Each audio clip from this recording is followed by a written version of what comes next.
Mezenská, ale poprosím vás, procedurálny návrh. Procedurálny návrh, ktorý som predložila, žiadam Pani parlament, poslankyňa, aby hlasoval. sformulujte návrh zaradenia nového bodu. Nebudem, pretože sú jasné pravidlá. Pani poslankyňa. Čo to je?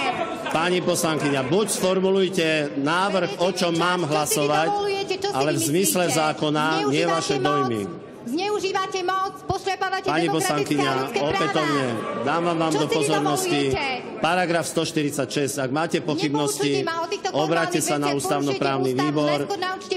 Zákon hovorí veľmi jasne, ako máte formulovať svoj procedurálny návrh.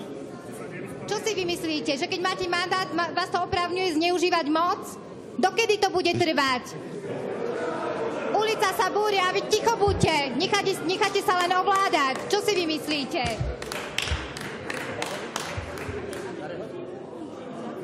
Sa smejete z toho. Čo sa smejete?